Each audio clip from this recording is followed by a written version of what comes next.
Hi hello నమస్తే అండి. ఎలా ఉన్నారు? అంతా బాగున్నారా? మీరంతా బాగుండాలని మనస్ఫూర్తిగా కోరుకుంటూ ఈరోజు మన వీడియో వచ్చేసి బెండకాయ ఫ్రై. చూడండి ఇలా చిన్న చిన్నగా కట్ చేసుకున్నాను. కొంచెం సైజు కావాలనుకున్న వాళ్ళు ఒక 1 ఇంచ్ లాగా కట్ చేసుకోవచ్చు. దీనిలోకి వచ్చేసి కరివేపాకు, 4 పచ్చిమిరపకాయలు, తాలింపు గింజలు అనమాట. చూడండి ఇప్పుడు మనం ఈ బెండకాయలన్నీ కోసేసుకున్నాం కదా. ఇప్పుడు మనం స్టవ్ వెలిగించుకుందాం.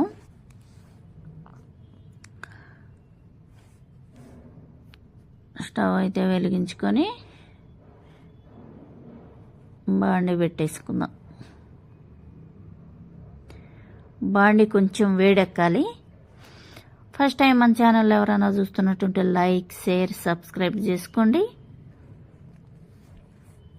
బాండి కొంచెం వేడెక్కాలి.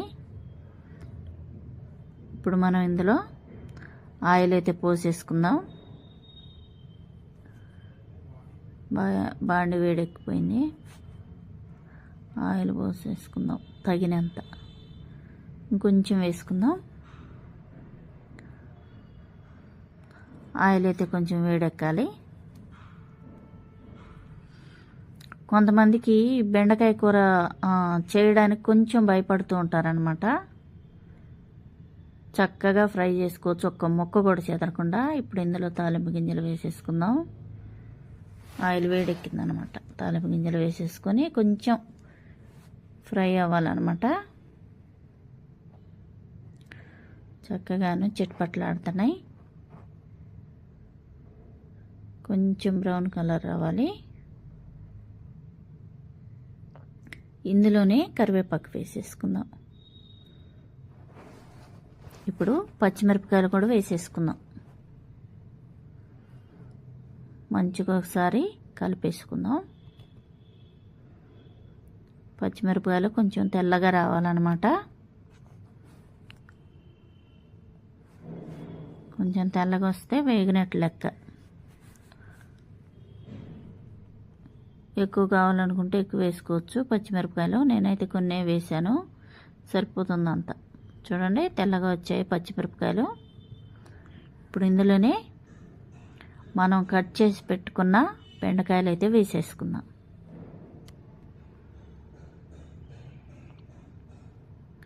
బెండకాయలు మొత్తం వేసేసి మంచిగా కరివేపాకు, పచ్చిమిరపకాయలు, ఆయిల్ ఇవన్నీ కలిసేంత వరకు కలిపేసుకుందాం. మొత్తం వేసేసుకొని కలిపేస్తాం. బెండకాయలు చాలామంది కూడా బాగా జిగురుగా ఉంటుందని కొందరు ఇప్పుడు పిల్లలు చేసుకోవటం కూడా మానేస్తున్నారన్నమాట. ఒక 2-3 చూశాను. బెండకాయల కూర అంటే కొంచెం గమ్ముగా ఉంటుందని చేసుకోవటం మానేస్తూ ఉంటారు. బెండకాయలు తింటే మన హెల్త్కి కూడా చాలా మంచిది. బెండకాయ డీప్ ఫ్రై చేసుకుంటే ఉపయోగం ఏమి ఉండదు అన్నమాట. నేను చెప్పిన విధంగా మీరు ఫ్రై చేసుకుని తినండి, చాలా అంటే చాలా బాగుంటుంది. ఇప్పుడు ఇవన్నీ కలిపేసుకున్నాం కదా, కొంచెం సేపు వేగనిద్దాం.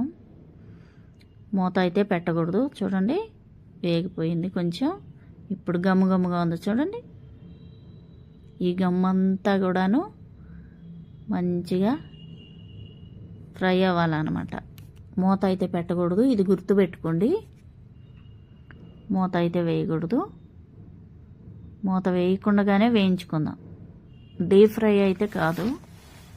ఇప్పుడు ఇందులో మనం కొంచెం సాల్ట్ వేసేసుకుందాం. కొంచెం తగ్గిద్దాం. ఇలా గమ్ ఎప్పుడైతే బయటకు వస్తుందో అప్పుడు మనం సాల్ట్ వేయాలన్నమాట. సాల్ట్ అంతా వేసేసుకుందాం. ఇంకొంచెం వేసుకుందాం, సరిపోతుంది. ఇప్పుడు ఈ సాల్ట్ మొత్తం ఈ ముక్కలకు పట్టేలాగా కలిపేసుకుందాం.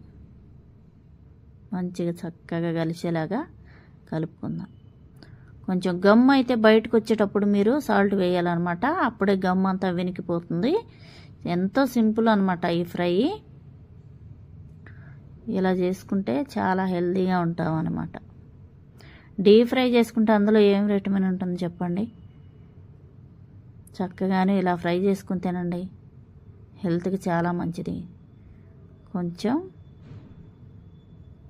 ఫ్రై అవ్వాలి. చూడండి కలర్ అయితే మారిపోయింది. చక్కగా ఫ్రై అయిపోతుంది అనమాట. ఇప్పుడు చూద్దాం గమ్ము ఉందా లేదు. చూడండి ఎంత చక్కగా వేగిపోయాయో. గమ్ముగా లేవు, విడివిడిగా ఉన్నాయి ముక్కలు. చూడండి ఒక్క ముక్క కూడా చెదరలేదన్నమాట. చూడండి ఎంత చక్కగా వేగిపోయాయి.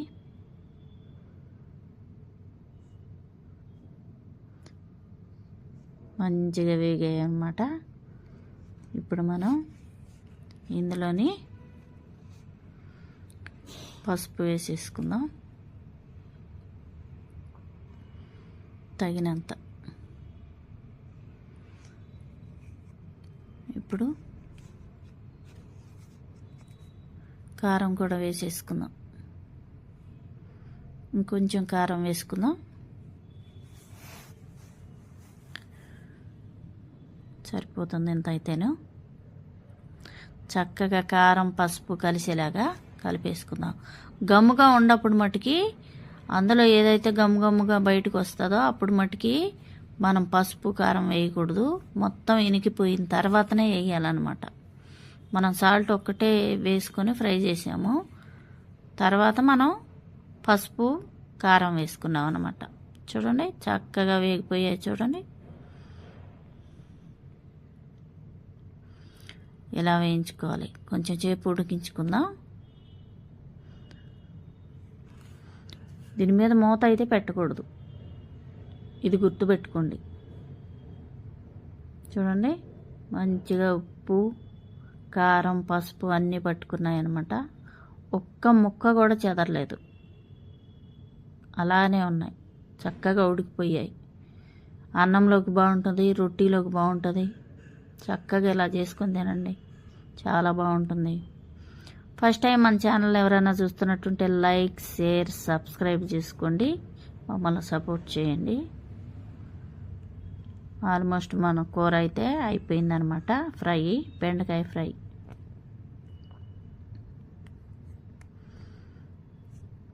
ఇలా చేసుకుంటే చాలా బాగుంటుంది.